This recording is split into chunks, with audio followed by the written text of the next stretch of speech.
Good morning, everyone. Good evening and good afternoon. My name is Joy Johnson, and I'm the President and Vice Chancellor of Simon Fraser University in Vancouver, Canada. Welcome to our panel, Marshalling Global Research Infrastructure to Address Emergencies, Incorporating Resilience and Agility in Research Infrastructure Planning, Financing, and Operations. We have a fantastic panel with us today, and I'm going to just briefly introduce all of them to you. We have Dr. Barcon. Dr. Barcon has been the European Southern Observatory Director General since 2017. We have Dr. Kuch. Dr. Kuch is the Director General of the Integrated Carbon Observation System, and he's been in that role since March of 2014. We have Dr. Morris with us today. Dr. Morris is the Director General of the Terrestrial Ecosystem Research Network. And finally, last but not least, we have Ms. Panagopoulou, who is the European Research Area Innovation Director with the Director General for Research and Innovation with the European Union. Welcome to all of you. It's great to have all of you with us today.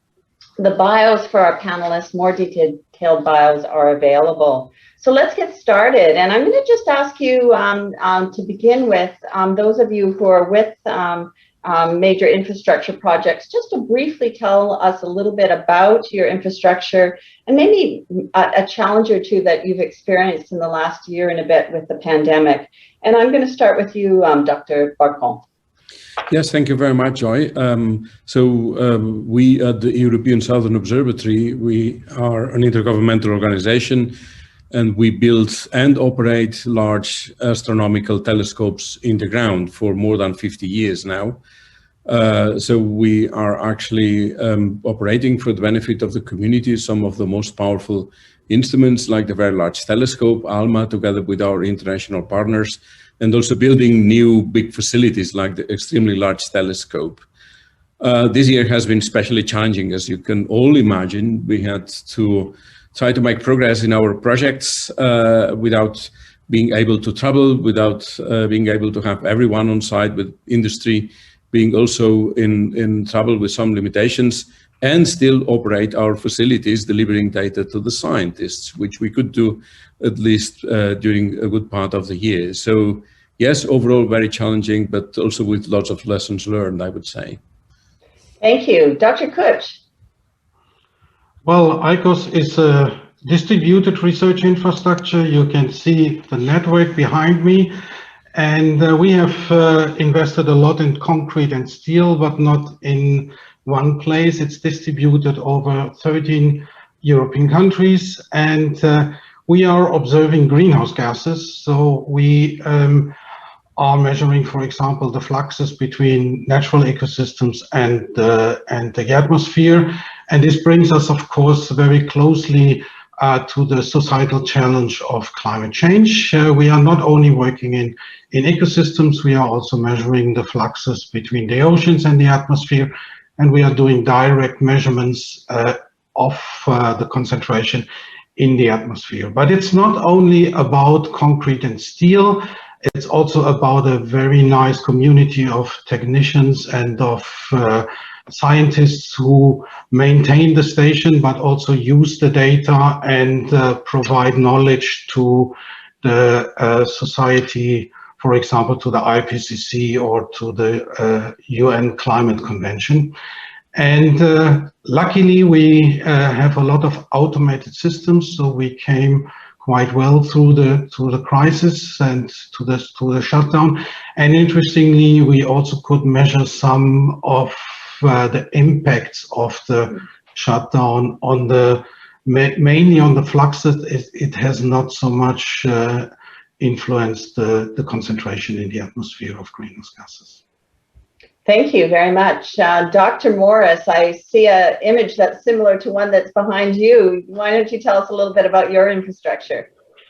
Thanks, Joy. Yes, TERN is the Australian continent's ecosystem research infrastructure. So we do some carbon monitoring, but we also do a whole range of other things. So We've been in existence since 2009, funded by the Australian government to do the whole of the Australian continent and provide that from the Southern Hemisphere into all the global collections of data about what's happening in the environment.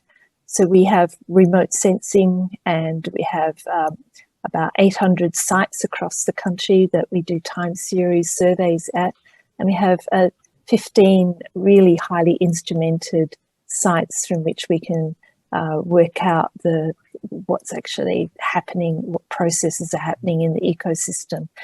And COVID happened very quickly after Australia had some devastating widespread bushfires, and TURN was hoping to be able to do a lot of work in the field monitoring recovery and effects of bushfire on our ecosystems and biodiversity. But with lockdown, as has been mentioned by others, it was not possible to get into the field, and it was also exacerbated by the effect of the bushfires. Some of the sites were just too dangerous to go to, with trees still, falling and things like that. And we managed to run everything that was instrumented continuously as we normally do, but things that relied upon our field crews being out and about maintaining equipment and gathering data were severely affected. Thank you very much. So we've heard about 3 really interesting large infrastructure, scientific infrastructures, and I'm going to ask you a first question, Ms. Kanagopoulou.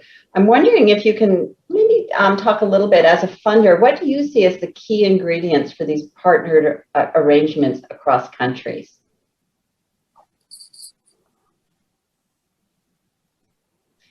I can't hear you. You are on mute, Ms. Kanagopoulou. Sorry, yes, is the keywords of the last year. You are muted. So thank you very much for the invitation. Very happy to be with you today. So in the European Commission, we have a lot of experience on not only funding research infrastructures, but pulling together collaboration between different research infrastructures across Europe and beyond. So the main ingredient for having pulling research infrastructures together is, first of all, to establish an international collaboration about specific themes and areas. Second, to align the priorities among who should be those infrastructures to be considered as the ones where public investments coming from the European level, but also a national level, could contribute to. Create incentives for establishing international or bodies where different distributed infrastructures could collaborate between them, and as well as create incentives for utilizing the data, the results of the research infrastructures, but also providing access for scientists to those research infrastructures, so that the outcome of this collaboration will be beneficial, not only for the infrastructure itself, all the network infrastructures, but also for the European society and the Europe in general and beyond.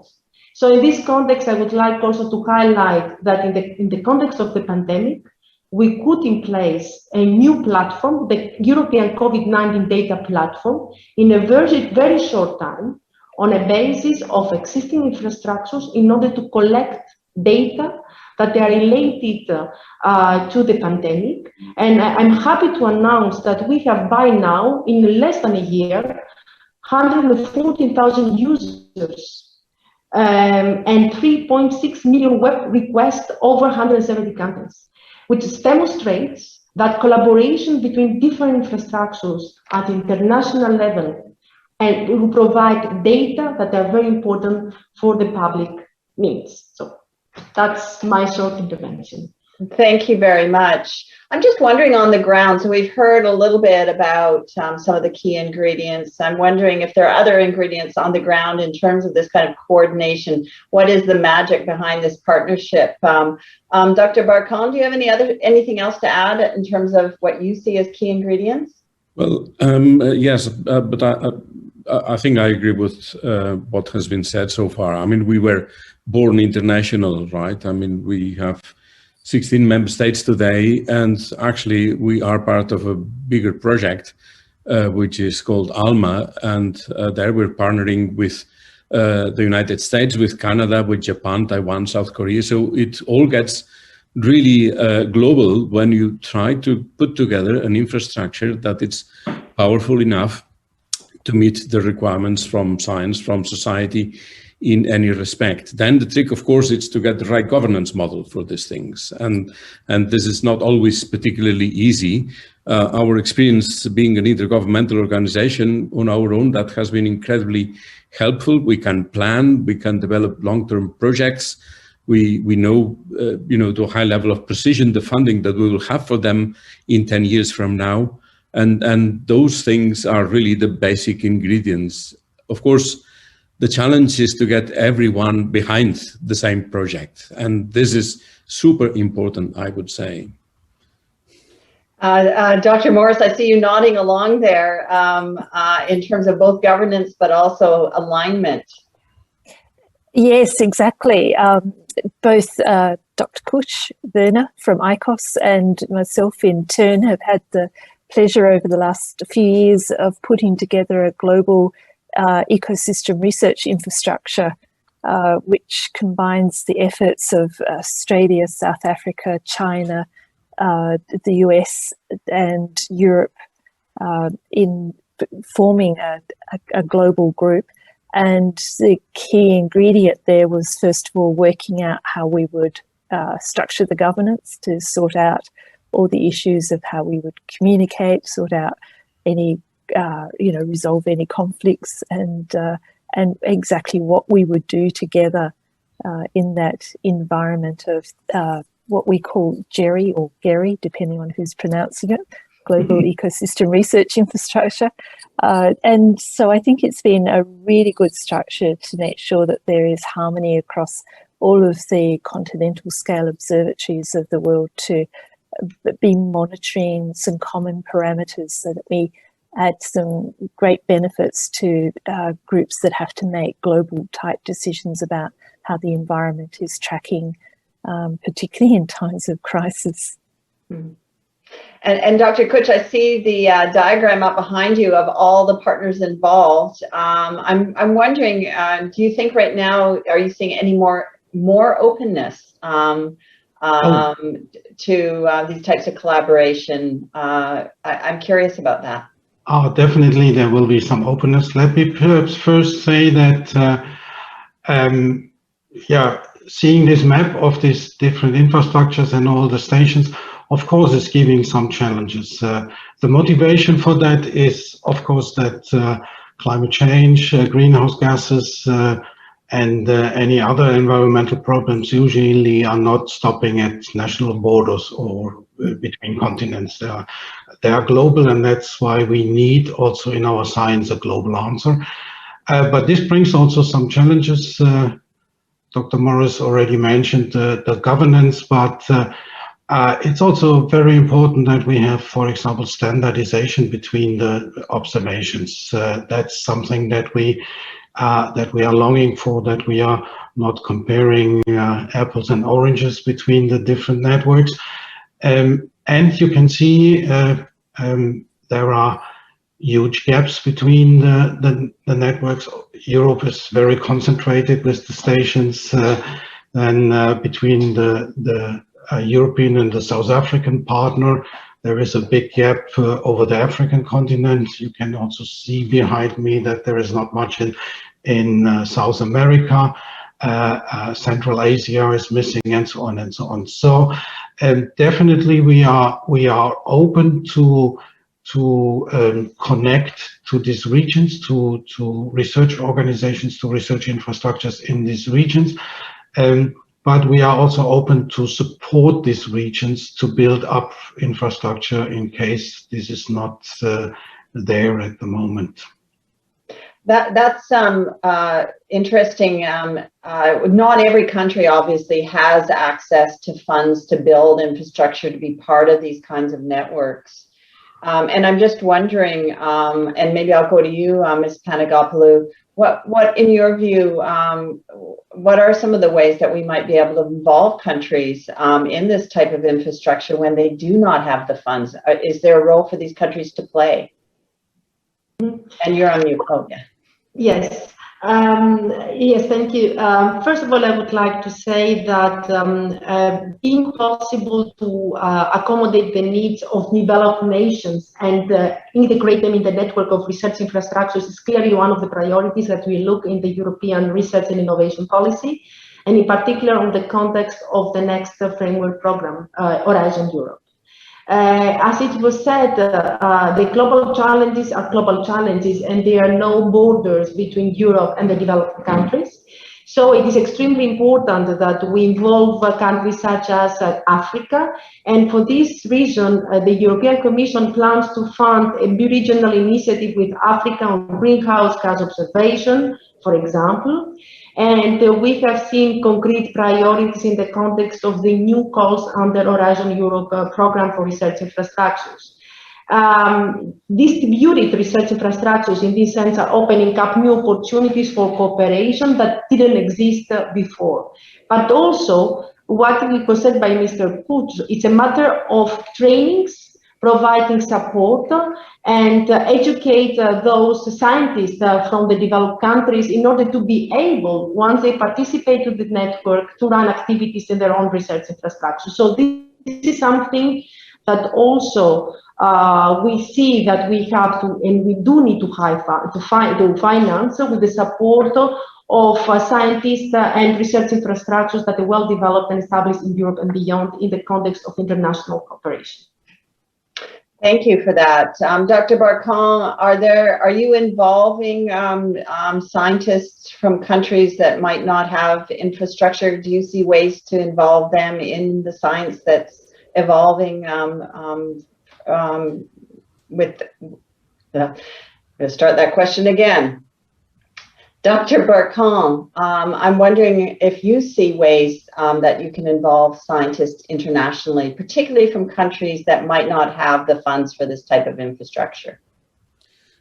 So yeah, I think there's two aspects and two answers to this question. One is on the usage of the data that the research infrastructures obtain with a lot of effort. On this topic, there's now a wave of open data access all around the world, which, I mean, we in astronomy and in space sciences, we had already put together 40 years ago by making all the data available to everyone openly in our archives, together with the tools to deal with them.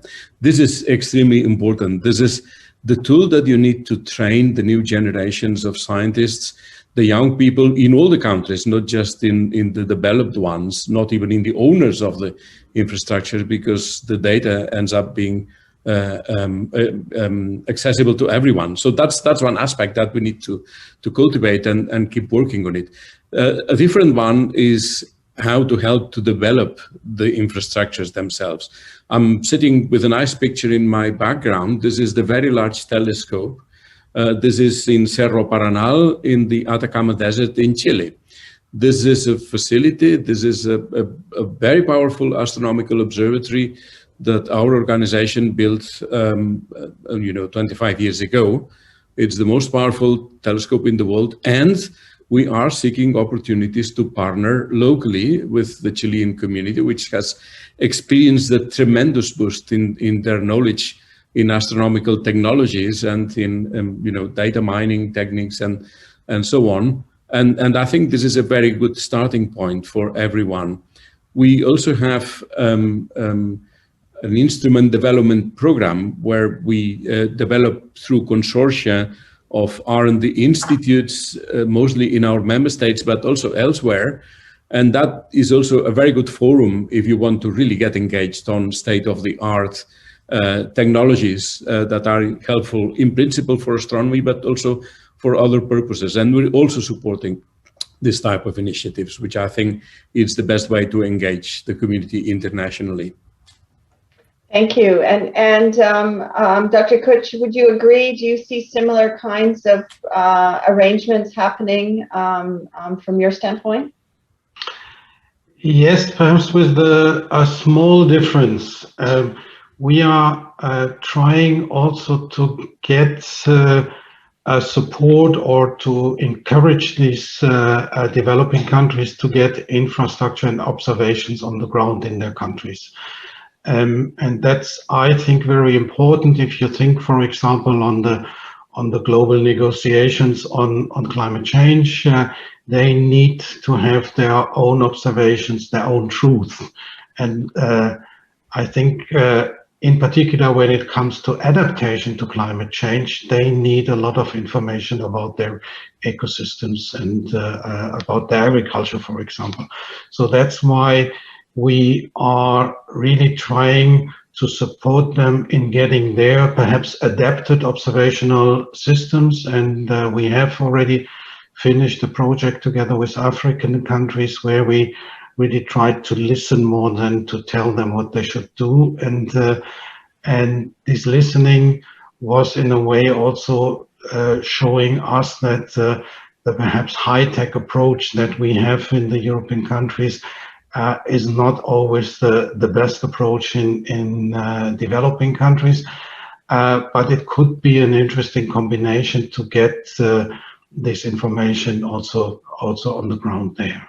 Oh, that's interesting. So adapting your infrastructure to the local context. I see you nodding there, Dr. Morris. Yes, we have some good programs that we've been involved in, not as extensive as we would hope, but there's one in particular, which is an ecological education program that was commenced by some philanthropists in Korea to make it possible for people in underdeveloped countries first of all through Southeast Asia, but they're hoping to expand it, to go visit and carry out work at research infrastructure sites in more developed countries. And so in turn, we have 3 of our sites that have been appraised and are going into the catalogue of sites that students, both undergraduate and graduate students from Southeast Asia, can come learn how to do things, carry out some of their experiments using the infrastructure that wouldn't be available to them locally at this stage. We also have made our protocols available in quite a few different countries. So it means that anyone who is starting to develop some of their infrastructure doesn't have to start from zero. They can take a guide to how to do everything. And relatively recently, we sent a party of our people from Turn into Borneo, where they were setting up some flux towers, and we helped with the construction and provided all of the protocols that they would then be able to go on and continue operating it. So everything that we have, as Dr. Bacon said, is openly accessible around the world, and all of the data, just looking at our publications, there are some fabulous publications showing international collaborations from as many countries as you can count, because they're able to get data that allows them to look at things using what our infrastructure has collected and then reflect upon it at their local level, perhaps without such expensive equipment, but still make it useful. You've touched on a few points there. One I want to pick up on, and that's the use of this type of infrastructure for outreach and training, outreach to the public in particular. And I'm wondering, Dr. Kutsch, are you involved in those kinds of initiatives as well, using the science, public outreach, education? Well, we have a few projects. Perhaps I can mention one that we have just in a project that's under evaluation. So hopefully this will be coming, because I think this is a quite good example. We have recently submitted a proposal on urban observation. So we are measuring greenhouse gas emissions, but also the things by vegetation inside urban areas. And for this, you need a very dense sensor network. And in the proposal writing phase, we had the idea to put sensors on school buildings, so that they are part of our our a network. So they are part of a scientific network, but they have their own sensor at the school. And I think this is an excellent way to get at least young citizens, students, young citizens involved into this kind of measurements. They could analyze the measurements in their science education, but also perhaps one could put CO2 sensors also for some time into the classroom and see a bit more about air quality in the classroom and so on and so on. So I think getting the normal infrastructure that we are using as scientists towards citizens, or in this case young citizens, I think that's a brilliant way to get the message into the society. And of course, we are also informing through various channels the general public on actual topics related to climate change and to greenhouse gases. Thank you for that. And Dr. Barkon, do you find as well that increasingly, just it's important to be able to share information about this infrastructure with the public so they can understand the importance of these investments? Is that something that you're concerned with as well? Yeah. I mean, in our case, this is even part of our mission to foster communication in astronomy. And therefore, we have quite comprehensive programs of, training people, studentships, fellowships in science, in engineering, internships. But we also develop quite a lot of work in outreach. We have school visits to our observatories. We do have a visitor center here in the headquarters in Garching. We have lots of online material and activities. We're doing guided tours through the internet now through our observatories. This is extremely important to maintain the engagement with society. I have to say that it may be by coincidence, but the panelists, we are all happy runners of infrastructures that are very inspiring to society for a variety of reasons. And that, I have to say, I'm very pleased with this. It's very easy to communicate our sciences, and we do it with a lot of pleasure. But there's also another aspect here that I want to mention, which is that for us, it's also an operational need. I mean, we need to train the new generations in skills that we can use, not only us, but infrastructures like ours will need in the future. And this is also an investment from our side. It's, of course, communication, but also investing in our own future. Well, thank you for that. I'm conscious of the time that we have, that it's running down, and we do want to get to questions today. I really want to thank the panelists ever so much. You really have demonstrated the ways in which infrastructure partnerships need to be built. You've talked about the ways in which you're responding to the emerging crisis of climate change. You've talked about science, the funding of projects and aspirations for the future. So this has been a great panel. I want to thank you for your comments today, and we'll move on to questions. Well, I so enjoyed that conversation, and I look forward to inviting the panelists to join me for some questions. I look forward to you submitting your questions. And while you're thinking about your questions, it's my pleasure to invite Dr. Peter Bartunek from the Institute of Molecular Genetics of the Czech Academy of Sciences to make just a short presentation that provides us with some information about a pre-ICRI workshop entitled Research Infrastructures, Mobilization in Response to COVID-19, Lessons Learned. Over to you, Peter. Yeah, thank you, Dr. Johnson. Yeah, thank you for introduction. So I will just share today with you some keynote messages we learned during our workshop, which is OECD Global Science Forum co-organized with Science Europe. And it was a virtual workshop held on May 11, and it was set up as a satellite of this conference. And We had around 150 participants, including GSF delegates.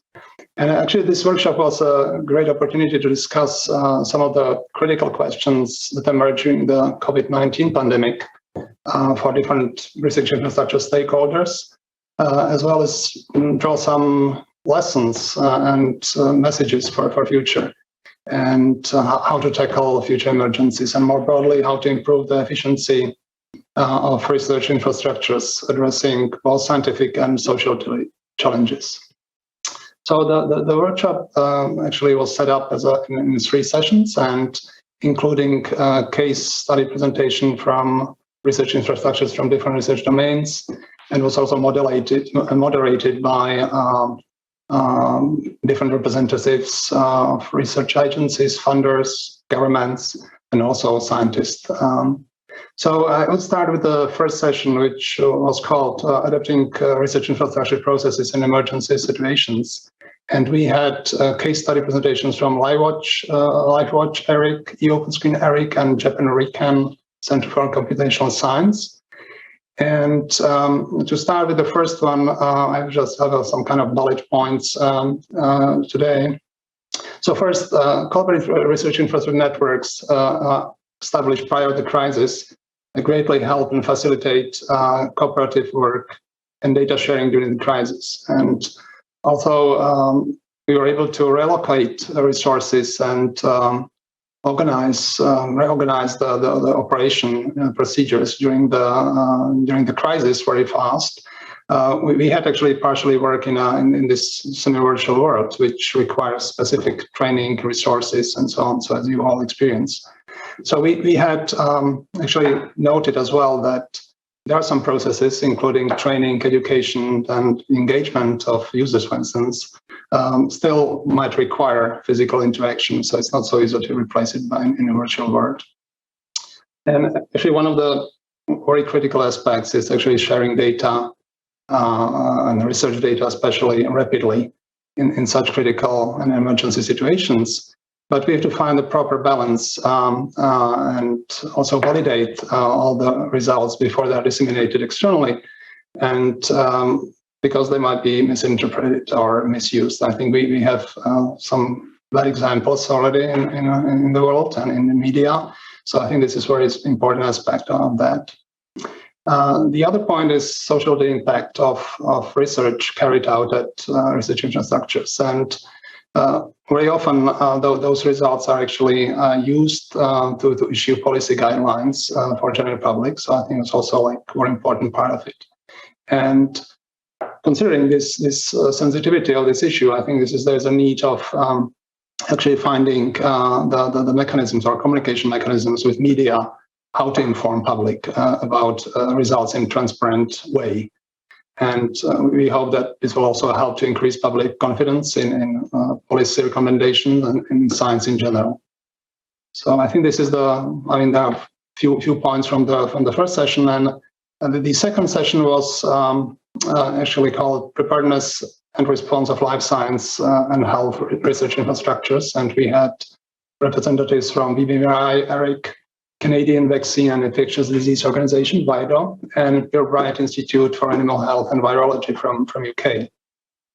So research infrastructures conduct kind of stress tests in between crises, and to actually assess their capacity to respond to emergency, and they should also include some assessment of communication challenges. And I think that there was a discussion, and I think most of the panelists agreed that the whole system should be more proactive to somehow facilitate response in future emergencies. This includes like doing more networking, training of a special dedicated workforce that can be mobilized quickly. So there are already established integrated structures to help that. And there's actually, since we have some representatives from the vaccine world, I think very important aspect and idea, I think I like it very much, was actually proactive development of vaccines. So we initiate even developmental phases by public research institutions, maybe even with collaborations with industry on emerging diseases, And this could dramatically reduce response times and resources needed for making new vaccines. And I think we had very good examples of that in case of mRNA vaccines in liposomes, actually. And this is a very good example, which actually most of you actually realize using Moderna or Pfizer BioNTech vaccines. This is a good example of that. And the last session was on policy lessons learned from COVID-19 pandemic and potential role of research. And this was actually more open discussion. We had panel speakers from Science Europe, from Canadian Research Data Center Network, French Agency for Emerging Infectious Diseases, Italian National Institute for Nuclear Physics, and we have one representative from Ministry of Education of Czech Republic. And actually, the points were discussed that actually the crisis underlined the role of research infrastructures as catalyst in overall response of science system, and that actually research infrastructures are actually national assets or treasures for crisis management, and there could be actually agreements between research infrastructures and governments to enforce this or formalize this role. And of course, this will require some appropriate support, and so that the research infrastructures remain some kind of in state of readiness for crisis response in future. Of course, this has to be done in a more transparent vision, with a transparent vision, and of course, there should be priorities. And what is extremely important here to mention, there should be funding to ensure sustainability of research infrastructures. Including some kind of capacity for emergency response. And I think we had a broad spectrum of not only life science or infrastructure, so I think we realized that there's a large diversity research infrastructure landscape. We have to be actually prepared to actually, because nobody could predict and actually know what will be the future crisis. So I think this is more general, that we should not say that the life science health infrastructures are the most important. I think there can be other societal challenges which we can't even envision nowadays. So those all are the key lessons I just shared today with you, and they'll be contributing in future in the OECD Global Science Forum a task force. I'm part of it, and mobilizing science in times of crisis. And if you're interested, I think there are a couple of really great presentations from global leaders. And if you're interested, you can invite you to look at the workshop presentations. There are some video recordings and summary paper also on the GSF website. So thank you very much for your attention, and thank you, Dr. Johnson, for allowing me to share with you these keynote, these take-home messages. Thank you. Well, thank you very much, Peter. Very relevant to this panel discussion, the points that you've raised. So I really appreciate you taking time with us today. It's now my pleasure to welcome back our panelists, and we have an opportunity to engage in some more discussion. I will invite members of the audience to submit their questions, and we will get to those. I've got my first question up here, and I'll read it out, and we'll dive right in. The COVID crisis led to the insight that we have to act globally and to better coordinate activities. However, the recovery funds often aim at strengthening national independence. Do the panelists see this as a risk for the GRIs, that governments might want to invest in their own countries rather than international collaborations, that tension? Maybe actually I'll start with you, Ms. Panagopoulou, on this issue of this nationalism versus globalism. So thank you very much for the question, and it's very pertinent. And actually, it comes at the right moment, because we are currently receiving and evaluating all the recovery plans prepared by the European member states in order to help them to recover from the situation. Indeed, the recovery funds are aiming at national level, but the European added value of how the member states, they will spend those funds is clearly highlighted in the context of the guidelines that the European Commission gave to them. In addition, I would like to highlight that the positive thing that we've seen with the recovery plans that we receive now for the member states, that there are a lot of expenditures on research and infrastructure and innovation activities. And the member states, they want really through research and innovation to support their recovery.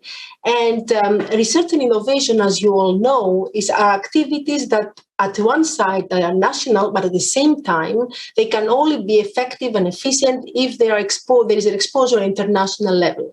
And behind research and innovation activities, there are a lot of partnerships between member states where also the resilience and recovery funds can contribute.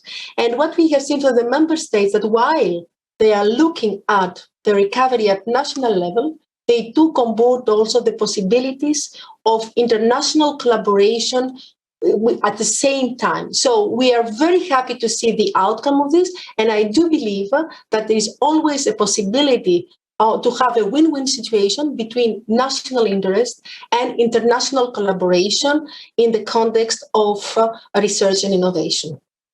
Thank you very much. Coming from a non-European perspective, Dr. Morris, do you see the same kind of dynamic playing out? Yes, I think obviously science is funded at a national level. I think that the global ecosystem research infrastructure, of which our Australian turn is part, is a very modular thing. It's 6 continental level observatories collecting data and making it openly available, which means that scientists anywhere in the world can access that data, and it means that they can look at things at a country level, but they can scale globally with the data that's available to them.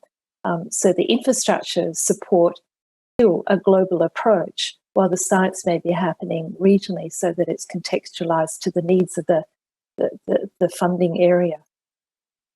Thank you very much. You know, we've heard quite a bit about data and the challenge of making it open. But earlier we also heard from Dr. Peter Bartnik about some of the challenges related to misinterpretation of data as well. I'm wondering, Dr. Barkan, if you experience those types of challenges about trying to determine across the infrastructure how data will be interpreted and shared. Yeah, thank you for the question. Well, yes, a little bit. We need to make sure that the quality standards of the data that are in the archives is understood and shared by everyone. So when you access data from, in our case, an astronomical observatory, be that on the ground or in space, you need to be sure that those data are reliable and they are up to some minimal quality standards. So we have a series of descriptors and the like, which, of course, the professionals know how to handle them. And I think this is exportable to all types of data science. If it can be agreed on this quality levels, so everyone understands and knows the quality of the data that they are using. Thank you. It's interesting, just kind of picking up on being open and some of the challenges. There's a question here about, and this is really coming from the context of vaccine development, coming from Janice Bailey in Canada. You know, the new vaccines, she's stating, are proof of what international and public-private research can achieve. However, there's increasing and rapid governmental concerns regarding national security and research activities. And again, this is about this tension, I think. How can our international communities work with various governments and international organizations, including the OEDC, to prevent new barriers to block research partnerships? I'm wondering if any of you are experiencing those types of barriers in terms of blocking research partnerships. Dr. Kutch, is that something that you experience at all in your work? Well, yes, I think we have sometimes barriers when it comes to openness of environmental data. Of course, there is sometimes a state of the environment in the country that the country doesn't want to show openly, and that makes it sometimes difficult. But in general, I would say we have a great spirit of sharing environmental data, and perhaps coming back to the question of the recovery funds, I think that we really need a bit of this recovery funds exactly into this topic, into the research, and into supporting the open data. I don't mind whether this money is invested nationally or internationally. I think it's not the question. The question is where the money is invested, and unfortunately, we see that many of the countries are investing into old industries, in industries that are supporting the fossil fuel emission instead of having more a Green Deal recovery, like the European Union is trying to have. But if you properly analyze, I think a lot of this recovery will also recover the emissions. And having research on this and having observations on this would be a very important scientific task that we have. Thank you very much. I'm going to switch gears here a little bit. There's a question really about how the collaboration works. And the question is, if you could please talk a little bit about the interdisciplinary aspects of your networks. What disciplines are involved? What are some examples of synergies that you've seen amongst the disciplines in the conduct of research? So maybe I'll turn to you, Dr. Morris. Sure. I think the environmental area that I work in is a perfect example. So in ecosystem research, ecosystems involve a complete assessment of the chemical, the physical, the geological, the botanical, the zoological, atmospheric. There are just so many scientific disciplines that are required in order to understand the environment. And it's quite challenging to bring such interdisciplinary approaches to environmental research. Each discipline has its own language, it has its own culture, and yet we want to layer, information about chemical fluxes over what's happening where, to explain maybe what's happening to the fauna and flora. And so we have to find common ground, we have to find common standards of the way in which we measure changes in all of those different disciplines so that we can integrate the data and take a multidisciplinary and transdisciplinary approach to providing answers to very complex questions. And I think in the area of modelling in particular, where you're trying to bring models of climate and landscapes and water and forestry and species distributions and integrate them to give you one big picture about how you might predict changes in the environment. So we find that we need a lot of collaborative workshops to bring people together so that they can understand each other's disciplines, so that they can work out how they can find the interfaces between those disciplines. And it's really exciting. It spawns entire new approaches to research at the interfaces of all the disciplines, and it's very rewarding to see some of the answers that come from it. Thank you. Dr. Barkan, in your area, do you also see this kind of transdisciplinary work taking place, and how is that working?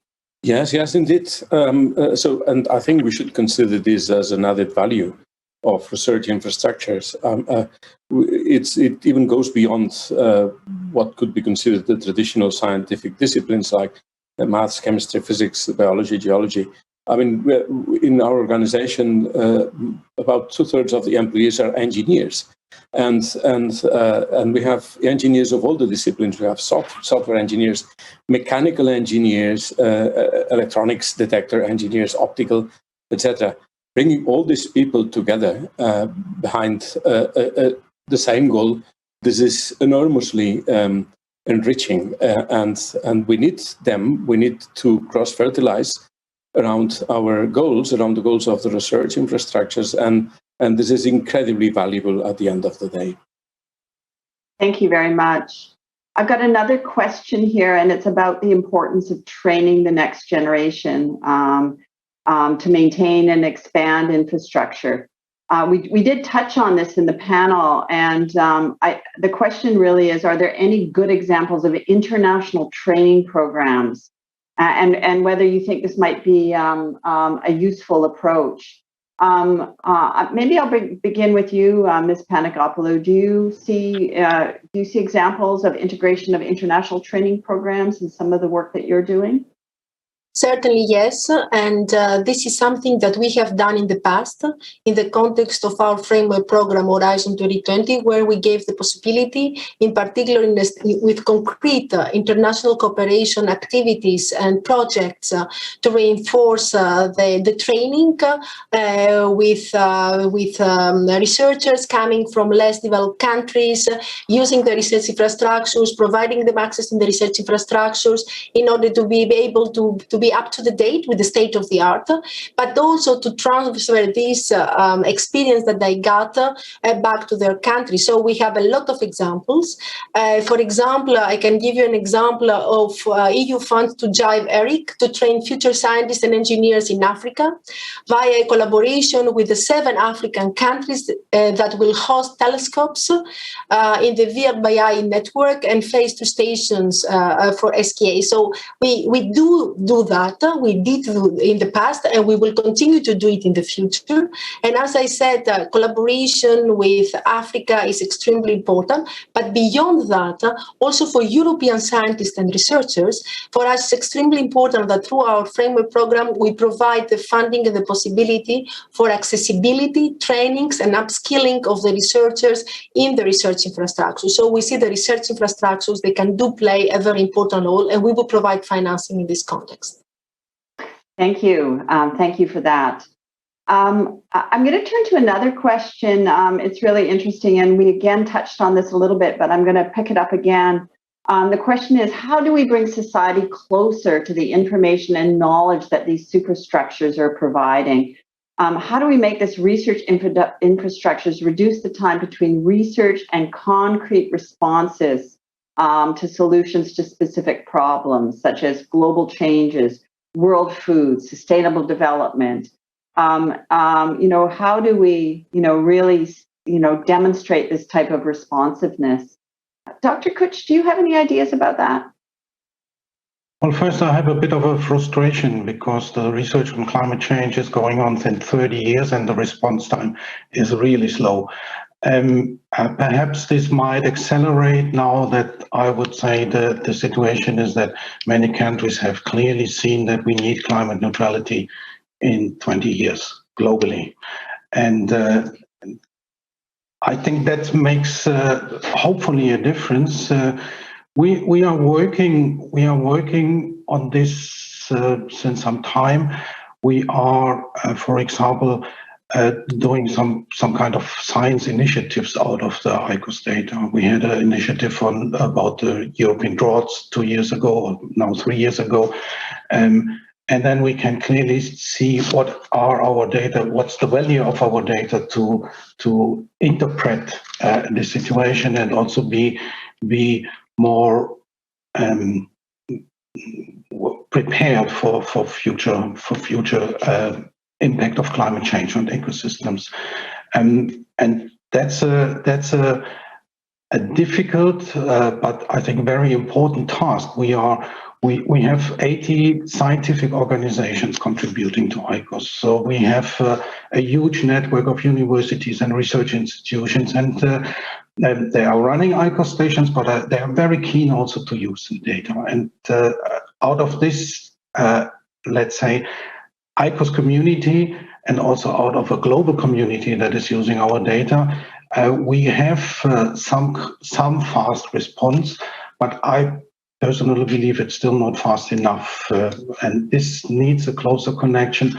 I think I would call it services, scientific services that we should develop, perhaps a bit